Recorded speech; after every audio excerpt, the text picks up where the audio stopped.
Hello friends, मैंने अपनी practice में इन दिनों कुछ ऐसे पेशेंट्स देखे हैं जिनके जॉ में दर्द है। अपर जॉ या लोअर जॉ किसी में भी अगर उनके दर्द हो रहा है तो वो इस टेंशन में है या इतने कंफ्यूज्ड है कि कहीं ये जो दर्द है वो ब्लैक फंगस का दर्द तो नहीं है या फिर किसी और डिजीज़ की वजह से है। आप में से बहुत सारे लोग ऐसे होंगे जिनके जॉ या फिर जबड़े में दर्द होता होगा या दर्द हो रहा है, लेकिन वो ये डर रहे हैं कि कहीं ये जो जबड़े में दर्द है या ये जॉ में पेन है वो हमारे ब्लैक फंगस की वजह से तो नहीं है।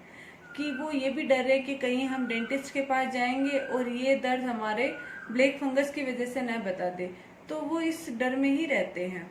तो आज इस वीडियो के थ्रू हम लोग यही जानेंगे कि ब्लैक फंगस की वजह से जॉ में जो दर्द होता है उसमें और नॉर्मल डेंटल रिलेटेड प्रॉब्लम की वजह से जॉ में जो दर्द होता है उन दोनों में डिफरेंस क्या है, उनके सिम्टम्स क्या है, कि हम लोग ये कैसे पहचाने कि जो हमारे जबड़े में दर्द हो रहा है वो हमारे ब्लैक फंगस की वजह से नहीं होके नॉर्मल पेन है। या और आज इस वीडियो के थ्रू हम लोग जॉ में डेंटल रिलेटेड पेन है या फिर ब्लैक फंगस की वजह से दर्द है, इसके बारे में जानेंगे। तो मैं हूं डॉक्टर पूनम शर्मा और आप देख रहे हो मेरा चैनल स्माइल ओपनली। सबसे पहले ये जानते हैं कि ब्लैक फंगस की वजह से जो पेन होता है वो उसके सिम्टम्स क्या है। वैसे तो ब्लैक फंगस कहीं भी शुरू हो सकता है बॉडी के किसी भी पार्ट से, यानी कि लंग्स से हो सकता है, किडनी में हो सकता है ब्लैक फंगस, और आईज से हो सकता है, नेजल कैविटी से हो सकता है, कहीं से भी साइनस से भी हो सकता है, साइनस में भी ब्लैक फंगस हो सकता है, कहीं से भी हो सकता है। बट अभी हम लोग डेंटल रिलेटेड बात करेंगे कि ये जो जॉ की वजह से या दांतों की वजह से जो ब्लैक फंगस होता है, जॉ से रिलेटेड जो ब्लैक फंगस होता है उसके क्या सिम्टम्स। क्या होता है कि जो ब्लैक फंगस की वजह से जो जबड़े में दर्द होता है वो एक side, left side, mostly left side से ही शुरू होता है। लेफ्ट साइड की जो गाल की हड्डी होती है, यानी कि नीचे का जो होता है, नीचे का मैंडिबल जो बोन होती है, वहां से उसमें दर्द होना शुरू होता है और वहां से दर्द वो अपर जॉ में चला जाता है। यहाँ से जो गाल होती है, गालों की हड्डी में दर्द होने शुरू हो जाते हैं और यहाँ से ऊपरी जॉ में चला जाएगा दर्द। वहां से दर्द हमारे नोज तक जाएगा, नोज साइनस में पहुंच जाएगा, नेजल कैविटी है उसको इफेक्ट करता है, आईज को इफेक्ट करता है। ब्लैक फंगस के जो सिम्टम्स होते हैं उसमें मेनली ये जो गाल की हड्डियां होती है, गाल की हड्डी में दर्द होना, सुन हो जाना, गाल की हड्डी का ये पोर्शन होता है, ये जो होता है वहाँ से सुन हो जाना और स्वेलिंग भी हो जाती है। इसके अलावा ये जो नाक होता है उसकी जो ऊपरी सतह होती है वो काली पड़ जाती है, नाक से खून भी निकलता है और ब्लैक कलर का कुछ लिक्विड या कोई मटेरियल निकलता है और नाक में ब्लैक कलर की पपड़ी भी जम जाती है। ये इसके सिम्टम्स होते हैं। आंखों से रिलेटेड सिम्टम्स में होता है कि आंखों से धुंधला दिखना या फिर दोहरापन दिखना लग जाता है और आंखें होती है वो रेड हो जाती है। आंखों की जो कॉर्निया होती है उनमें डिफरेंस आ जाता है। आंखों की कॉर्निया में डिफरेंस आप खुद भी नोट कर सकते हो अगर आप अच्छे से देखोगे। तो अगर आपके ब्लैक फंगस है या आपके किसी जानकार को ब्लैक फंगस हो, मतलब उसकी संभावना आपको लग रही है, तो उसकी जो आंखें होती है कॉर्निया, उनमें आप गौर से देखोगे तो थोड़ा सा डिफरेंस नजर आएगा आपको। के अलावा जॉ में जकड़न होना और टीथ का लूज होना भी देखा गया है।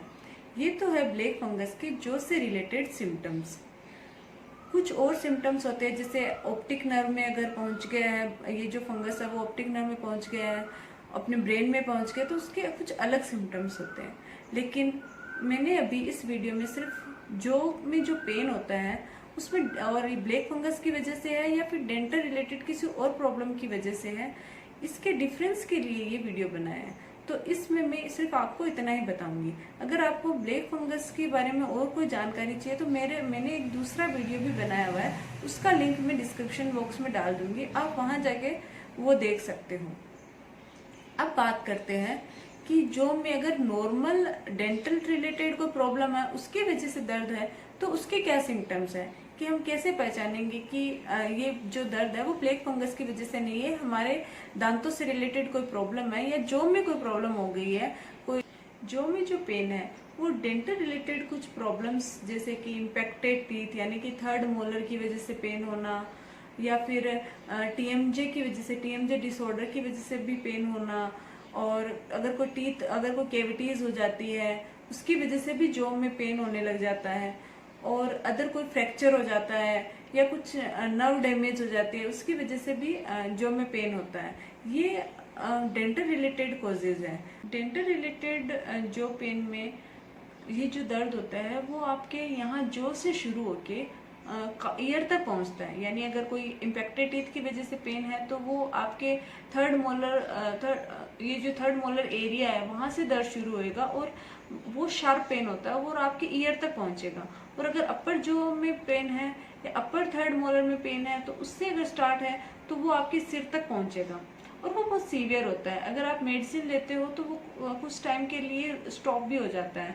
लेकिन जो ब्लैक फंगस का जो पेन होता है वो मेडिसिन लेने से भी बहुत मतलब उसका रिलीफ नहीं मिलता, हल्का हल्का होता रहता है और वो बढ़ता जाता है। बट अगर आपके डेंटल रिलेटेड प्रॉब्लम है जैसे कैविटीज की वजह से है या इन्फ्लामेशन हो गई है किसी और की वजह से या टीएमजे डिसऑर्डर की वजह से है, तो अगर आप थोड़ी बहुत मेडिसिन वगैरह लोगे या थोड़ा सेक करोगे, जैसे ठंडा आइस पैक का सेक करोगे तो जो स्वेलिंग है वो भी रिड्यूस होने लग जाएगी। और इतना ज़्यादा इफेक्ट नहीं करेगा कि कंटिन्यू है, कुछ कम भी हो जाता है बीच में। अगर आप मेडिसिन ले रहे हो तो उसका मेडिसिन का असर होता है, तो इसकी वजह से आपका पेन नॉर्मल हो जाता है, कम हो जाता है। तो डेंटल रिलेटेड प्रॉब्लम की वजह से जो पेन है वो आंखों तक या नोज तक नहीं स्प्रेड होता है। आपकी इसकी वजह से आंखों में या नोज में दिक्कत नहीं होती है, ये आपकी जॉ तक ही रहता है। अगर लोअर जॉ में है तो लोअर जॉ से ईयर तक रहेगा, और अपर जॉ में है तो सर में दर्द हो सकता है ज्यादा से ज्यादा, आपकी आंख या फिर नोज को इफेक्ट नहीं करता है। लेकिन आपको जितना जल्दी हो सके अपने डेंटिस्ट से जरूर मिलना चाहिए। अपने डेंटिस्ट के पास अपने पेन को दिखाओ, उसका ओपीजी करवाओ, उसका ट्रीटमेंट करवाओ कि ये दर्द क्यों हो रहा है थर्ड मोलर की वजह से, तो उसका ट्रीटमेंट करवाओ। और अगर आपको कुछ भी थोड़ा सा भी ब्लैक फंगस का कुछ भी लग रहा है, वहम भी लग रहा है, तो आप जल्दी से जल्दी अपने डॉक्टर के पास जाओ, क्योंकि इसको आगे स्प्रेड मत होने दो। आप अगर जॉ तक ही इसको रोक लोगे तो आपके नोज में या फिर आपके आंखों में प्रॉब्लम नहीं होएगी, आपकी आईज निकालनी नहीं पड़ेगी। अगर ये ऑप्टिक नर्व तक नहीं पहुंचेगा ब्लैक फंगस, ये जो फंगस होता है वो ऑप्टिक नर्व तक नहीं पहुंचेगा तो आपकी आंखें बच सकती हैं, आपके ब्रेन में नहीं जाएगा और ये जॉ से ही रिमूव कर लेंगे। अगर ये फंगस स्प्रेड हो जाता है अपने नोज में या आईज में या ब्रेन में तो इसके आपको बहुत ज़्यादा नुकसान या बहुत जानलेवा हो सकता है, बहुत घातक साबित हो सकता है। अगर आंखों में पहुंच गया तो आईज का ऑपरेशन करना और मुश्किल हो जाता है, और ब्रेन में पहुंच गया तो ये जानलेवा हो सकता है। इसलिए कोशिश यही रही कि अगर ये ब्लैक फंगस है और जॉ में है तो ये जॉ से ही इसको रिमूव कर लिया जाए, यानी सर्जरी से निकाल दिया जाए, तो इससे ज़्यादा नुकसान नहीं होएगा और आपकी जान बच सकती है। जो ये ब्लैक फंगस की वजह से जो जॉ में पेन होता है उसमें एक मेन सिम्टम्स ये भी है कि इसमें जो माउथ ओपनिंग है वो धीरे धीरे एकदम कम हो जाती है, रिड्यूस हो जाती है। बिल्कुल नॉर्मल जो पेन होता है डेंटल की वजह से, उसमें जो माउथ ओपनिंग की जो प्रॉब्लम है वो कम देखी गई है। अगर आपके जॉ में पेन हो रहा है तो आप घर में बैठ के डरिए मत, टेंशन मत लीजिए, अपने डॉक्टर के पास जाइए, अपने डेंटिस्ट को दिखाइए और उसका कारण जानिए कि क्यों हो रहा है।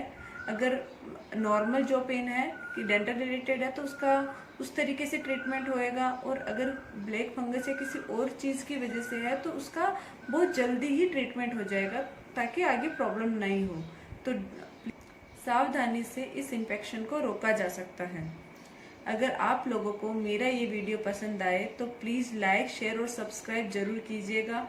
डेंटल रिलेटेड या ब्लैक फंगस से रिलेटेड कोई भी जानकारी आपको चाहिए तो आप मुझे कमेंट बॉक्स में कमेंट करके पूछ सकते हो। Thank you.